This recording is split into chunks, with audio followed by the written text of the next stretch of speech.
Hello, this is a video where I open a package, just here.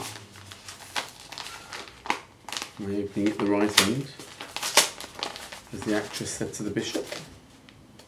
Probably not. Maybe. Ew, it's a bit of a strange envelope. It's just stuck there. Let's hold it up a bit so you can see it. Oh golly, it's making a right jolly mess here. And here, inside here, is a genuine Rager part. It is probably one of the cheapest upgrades you can make to a turntable. This is a new drive belt. Rager recommend that you change your belt every 5 years.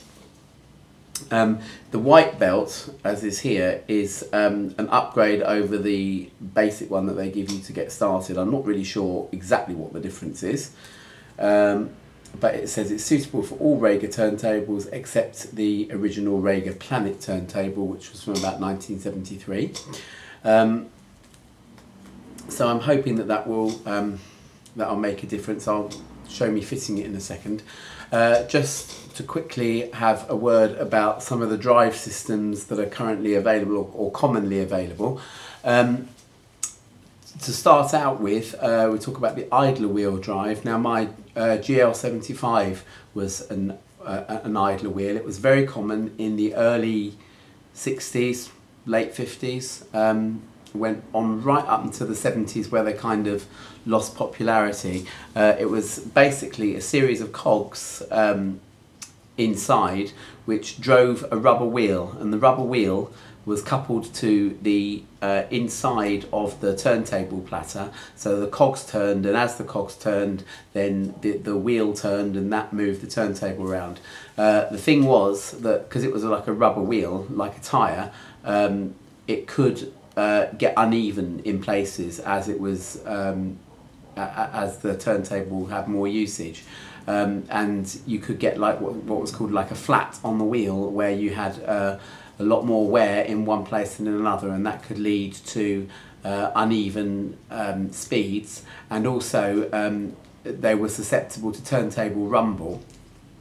However, I mean, as I say, some of the best turntables in history have used those idler wheels. I think the old Garrard 304, sorry, was it 301s and 401s used idler wheel things, and as I say, my GL75 had absolutely no problems whatsoever with rumble or with an uneven sort of idler wheel.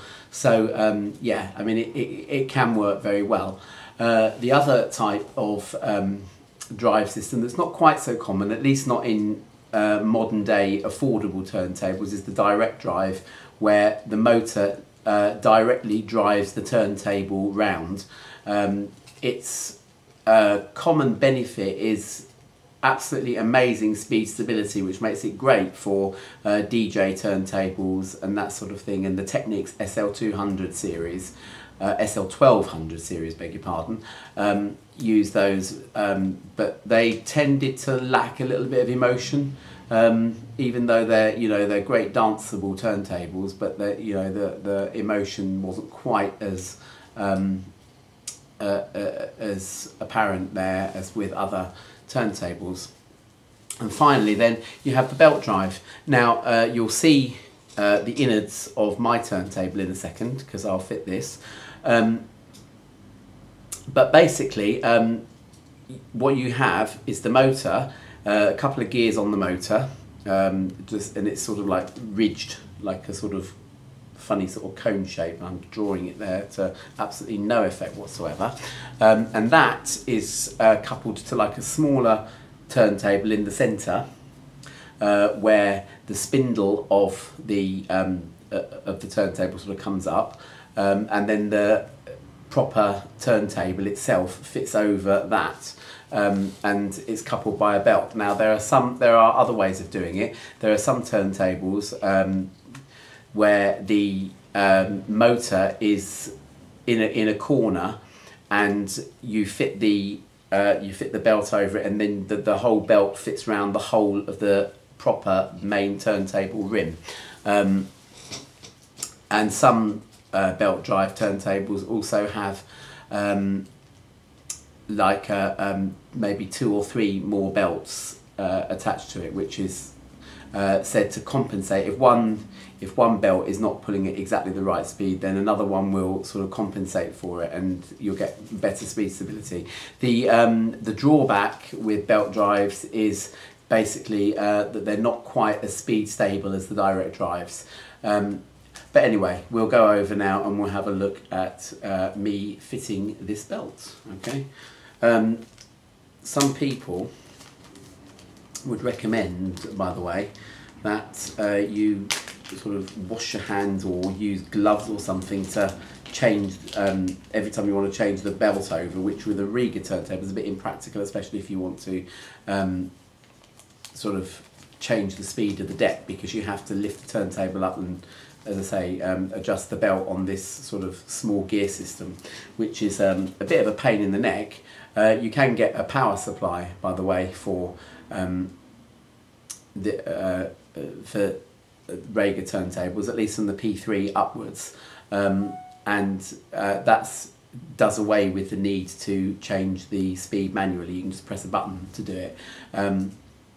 But anyway, let's stop this bit here and go over to my turntable. Alright, so here we are, my little hi-fi aficionados. Alright, so the mat comes off. This is all very simple. Just remove the platter now. Sorry, my camera, I'm doing this on my own. So here is the actual, as I say, there's the little gear system. And here's the belt. Okay, so we just remove that, just take it off. Okay, this, I don't know whether or not there's actually any difference in substance and thickness and what have you to the new belt. As you can see, my belt was getting a little worn. So we're just going to pop that on there, like that. Remove the old one, sorry. Okay, turn on, like that. So now you can't see it, but that metal spindle is spinning. Perhaps if I do it on the slower speed.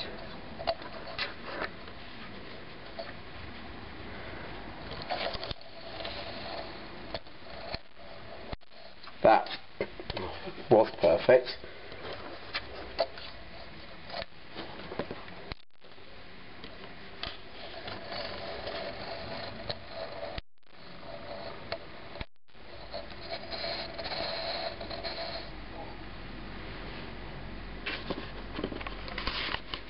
And there it is, the Riga white belt. So all that's left to do now is to replace the turntable. Very simply, just place the glass platter back on, like that. Put the mat on, and then play a record, which I will do for you.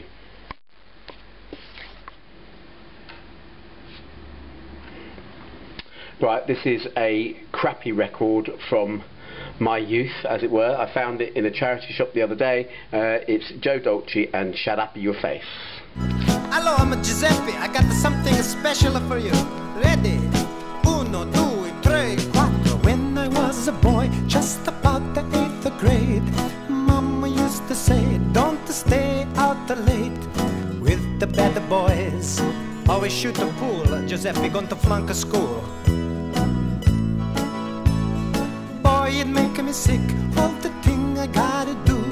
I can't get no kicks, I always got to follow rules. Boy, it make me sick, just to make the lousy bucks. Got to feel like a fool. And the mama used to say all the time, what's the matter you? Hey, gotta no respect. What do you think you do? Why you look so sad?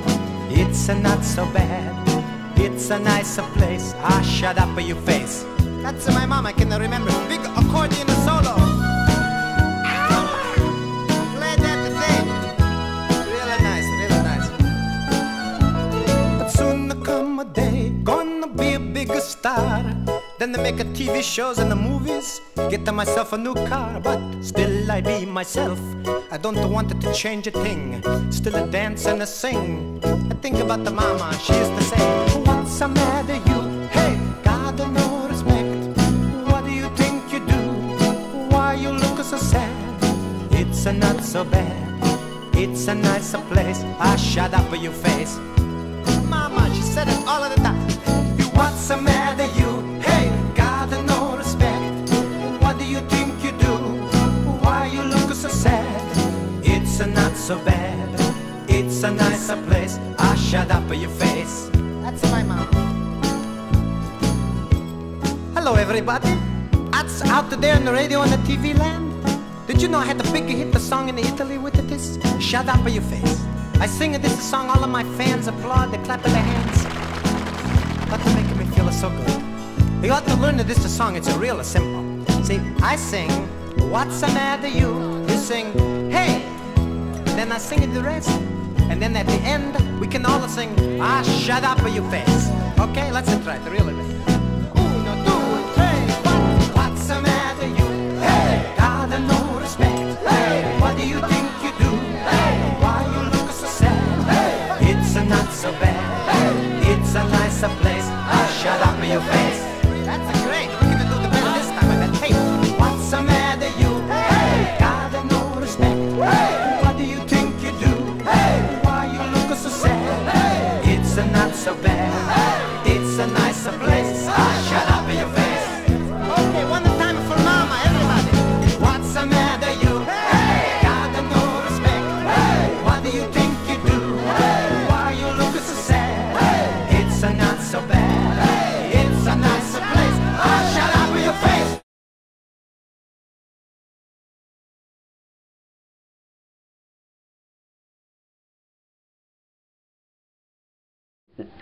How silly was that, people?